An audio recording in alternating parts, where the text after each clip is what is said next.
You told me I could trust you, don't die. I could really use it. Everybody need love, even niggas like me. You told me I could. Hey you guys, welcome back to my channel. It's the one and the only Mimi here. If you're new, make sure you click that red subscribe button to join my squad. So today, by the title, you can tell that I am a cosmetology graduate and I am waiting to go ahead and take my state board exam. So yay me, I finally finished after a long, what, yearish? It's been forever. So I started cosmetology school of last year, 2020, of January, and I finished of this year, July 31st, and boy was it a long journey. I think that, you know, I started school before COVID, and then I had to take the break because of COVID, but it was a long journey. It was a fun journey. I got to meet some wonderful I got to meet some wonderful people, and I just want to thank my teachers and everybody that I met, and I'm just so very grateful and thankful for the experience. So video about my experience, let me know in the comments down below. But I advise for new and upcoming cosmetology school students, or maybe you're already in cosmetology school and you just want some of my advice since, you know, I graduated or whatever. So number one, I feel like cosmetology school, it must be your passion, okay? Hair, makeup, nails, anything beauty related, it must be your passion for you to flourish through your program. This program is a long program. I know in my state, I'm in Maryland, you need 1,500 hours. I know other states it's a different requirement for your cosmetology program, but let me tell you, if it's not your passion, you are going to sink. You got to swim, okay? It's either swim or sink, pick one, because your tuition or how much you paying, you're not going to be playing with that type of money. So you need to make sure that you're getting your money's worth, and that this is something that you actually want to do, and that you're positive that you're going to stick through it. Because I see a lot of people, you know, in my class dropped out. I was a class of 14, and I think what we ended up being, what, 6 or 5, and that says a lot about, you know, motivation and your passion. So make sure this is your passion. Now there's a lot of schools out here. Do your research about what school offers what. I went to a Paul Mitchell school. There's other different schools out there. Paul Mitchell, just FYI, it is more based on hair because, you know, it's Paul Mitchell. So if you're looking to do nails and stuff like that, it depends on your school. My school is different from your school, so make sure you ask these type of questions if they're going to go fully in depth on nails. I know my school did not, but just ask around if your school does that. Same as far as makeup as well. But there's different schools out there. I chose to go to a Paul Mitchell school because Paul Mitchell is a household name that everybody knows. So it is what it is.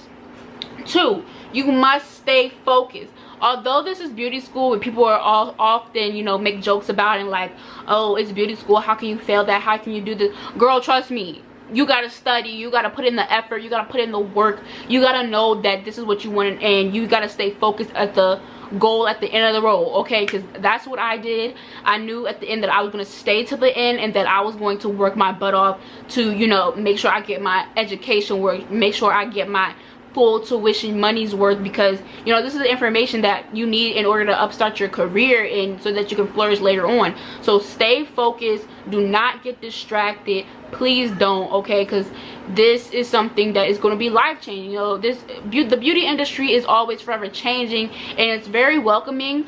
So you just gotta do your part, and, you know what I'm saying, stay focused, make sure this is your passion, and stay positive, please. My next is always be open to learn. Now I got a lot to say about this.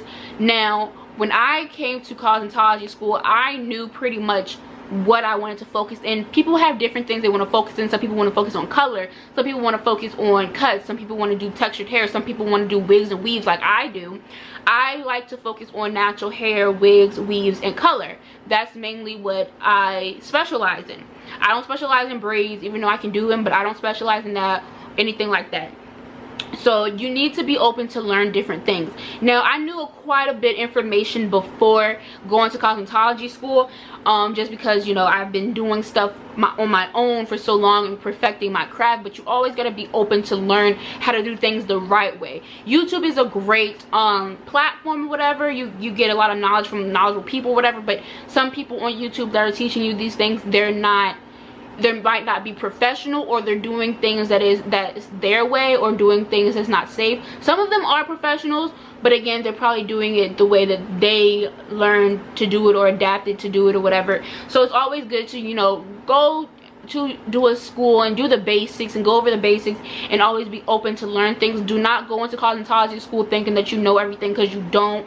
Don't go to cosmetology school thinking that, oh, you already have this information because you watch one little YouTube video, because what people are doing on YouTube is not the full process. They're cutting things out, skipping things. Okay, always be open to learn things and take back critique and criticism. If you're easily offended, baby, I'm sorry. People are going to tell you that you're doing something wrong and that you can do it this way, the right way. They're going to teach you and explain it. And if you're not that type of person who wants to get that type of information back so that when you go off into the real world that you're doing it right, then maybe this might not be for you. If you get easily offended, it might not be for you. Because I literally like used my teachers to my advantage. Tell me I'm doing something wrong, show me the right way to do it so I can go on my own and make sure I'm doing it the proper way. You know what I'm saying? So just don't be going in there thinking that you know everything, because guarantee you don't. I can say that my school taught me how to formulate my coloring better. I used to just do it how I did it. I mean, I still do it how I did it because that was the right way, but I know how to formulate color now. That was something I did not know how to do, and I'm very thankful and grateful for that. And they taught me how to do some, you know, stack the Karen cut.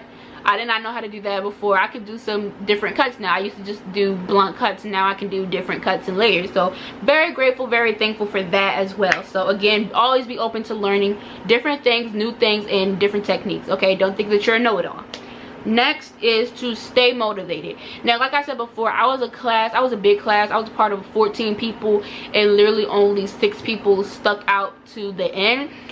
And it kind of saddens me because people aren't really sure if this is something that they want to do. Again, I told you, you gotta know that it's set in stone that this is something that you want to do, because after a certain period of time you may or may not get that money back that you know spent for this tuition. You gotta know that this is something that you want to make your career, and that this is something that you really enjoy and that is your passion. It's not something that's going to get rich quick type of stuff. No, you got to stay motivated, and you have to keep reminding yourself that this is something that you always wanted, and that it's a goal of yours, and that you're going to finish no matter what. Because literally I should have did cosmetology school a long time ago, but you know, stuff happens, and you know, I'm very glad that I stuck it through, and that, you know, the motivation that I had, the drive that I had, the passion that I had kept me going. There were some times where I was like questioning myself, questioning my work, that maybe I wasn't good enough, or maybe I should stop this, or this is taking too long and I shouldn't finish, or you know, just self-doubt. You kind of want to throw that out the window, because that's going to be your biggest downfall. That is something that's going to, you know, push you down and make you, you know, not stick it through. But you got to keep reminding yourself that you got to do this, that you're good, that you're good enough, that you're confident, that your work is good, that you are amazing. Okay, you got to be nice to yourself. You can't be hard to yourself. You got to keep reminding yourself that this is a goal that you want, that you're going to finish, and you're going to be a graduate, and then you're going to be licensed, and then you're going to have everything that you ever wanted. You're going to do hair, you're going to make people feel beautiful, and it's just, the end result is just so amazing, you guys. Like, once I finished school, I was so relieved, and like, it was like hitting me that, wow, I completed this program, I'm done, I'm finally done with it, and I just checked something off my checklist. So like, I'm very proud of myself, but y'all gotta keep the motivation, the drive going. Next, let's see, never compare or compete. Girl, let me tell you, I often saw people, you know, compare themselves to other people or try to compete.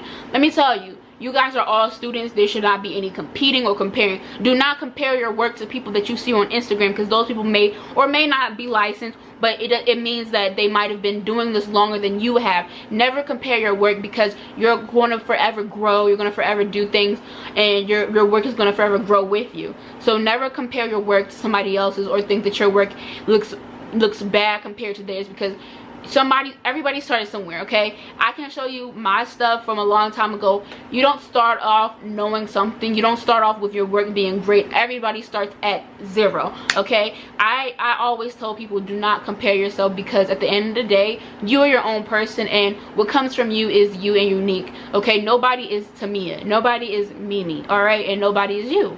So don't compete, don't compare, believe in yourself, and you can do it. I trust you, and I'm gonna be watching. Next tip is have a clear exit plan. So this is funny because I knew exactly when I was going to graduate, because I set it in stone. I manifested. I was not playing. They was telling me I was going to graduate in August. I said, no ma'am, it's going to be July for me. So have a clear exit plan. So before you know your set date or estimated date, have an exit plan. Go to interviews for salons, be a receptionist at first, and then be an assistant. I didn't do that route because I already knew what I wanted to do. I wanted to have my own salon suite, which I do now. I had clientele before, so that is why I just went ahead and got my own salon suite. Some people don't recommend that because if you don't have clientele, but I feel like if you keep pushing yourself out there, promoting yourself like how I do, you'll get people. I'm very big on like social media marketing and stuff like that, so I feel like you will succeed if you want to do that path or whatever. But definitely start at a salon. You might be a reception at first, and then you're going to be a assistant, and then they'll bump you up to a hairstylist once you graduate and got your license. So have a clear exit plan before you know when your graduate date is, so everything can run smoothly and you won't be confused and have to find somewhere right after. Okay, I like to do things like that. I like to plan ahead. Maybe you don't, but I'm just saying to try that and it will work. But definitely have experience working in a salon at first. I feel like it'll just make your time at school easier. So yeah, you guys, that was my tips, and I hope you enjoyed them. And please let me know where you are in your cosmetology journey, cosmetology school journey, if you graduated, if you just started, if you're licensed now. But yeah, I would love to know. Thank you for watching my video. Bye. Mwah.